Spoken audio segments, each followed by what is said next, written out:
with one hashtag. In September 2016, we made a video just like this. We wish we weren't doing this again. But here we are, and in the next few minutes, we're going to tell you exactly why. On the night of June 29th, Hachalu Hundessa, an iconic Oromo singer and activist, was assassinated in Addis Ababa, Ethiopia's capital. a city known to the Oromo as Finfinne. We don't know who pulled the trigger, but there are a lot of things that we do know. Like, just a week prior, Hachalu gave an interview on the Oromo Media Network, where he expressed his sincere concerns regarding the current Ethiopian government. He shared suppressed truths about Menelik II and shined a light on Ethiopia's real history. Hachalu's music served as the soundtrack of the revolution during the 2016 Oromo Protest. Songs that are a continuous reminder to the Oromo that they have the right to self-determine their future. The Oromo Media Network was raided by the military one day after his death, and its journalists were arrested. Over 100 people have been killed by security forces in 3 days, and with the internet shut down, It is impossible to know what is really going on in the country. To really understand what all this means, we need to give you more information. About the activities of the Ethiopian government since Abiy Ahmed assumed leadership in April 2018. Hailed for his reforms and a recipient of the Nobel Peace Prize, not long after the nation and the world celebrated his efforts, things started to change. Opposition leaders who have legal standing to operate in Ethiopia were being arbitrarily arrested and remain so today. military command posts were set up, beatings and killings began in Walaga, Guji and Borana, all Oromo regions. And this following point right here is very important for you to understand.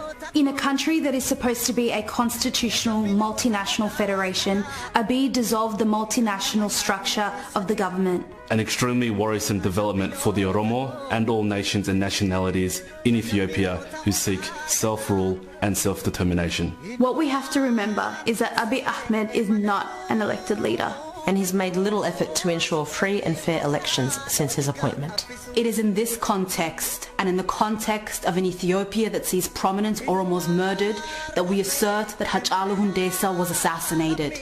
Over 40 million people are still in shock and in mourning. Hachalu's uncle was killed by the military 2 days after his nephew's assassination. And it's what's happening in Ethiopia right now that we must give our attention to. Leaders of the Oromo Federalist Congress, Jawar Mohammed, Bekele Garba, Hamza Borana, and at least 35 other leaders, activists and journalists are being detained without having committed any crime. The Makalawi prison, a notorious torture chamber that Abiy closed. As part of his initial reform, is where these leaders are currently being illegally held. We know they've been physically assaulted while detained.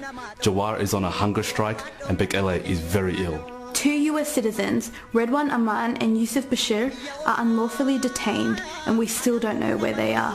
We all anticipated a national reconciliation process to take place when Abiy assumed his position. It could have happened. It could have changed the direction of Ethiopia for good. But it didn't. And in light of this moment, for the Oromo and every other nation and nationality in Ethiopia, our demands are clear.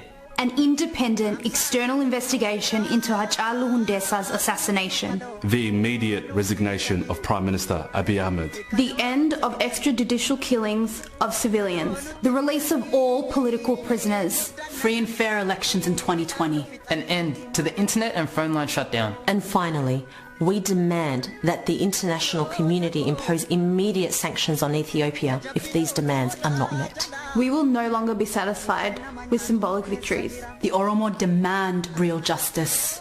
I am Oromo. We are Oromo. I stand With Oromo protests. Do you?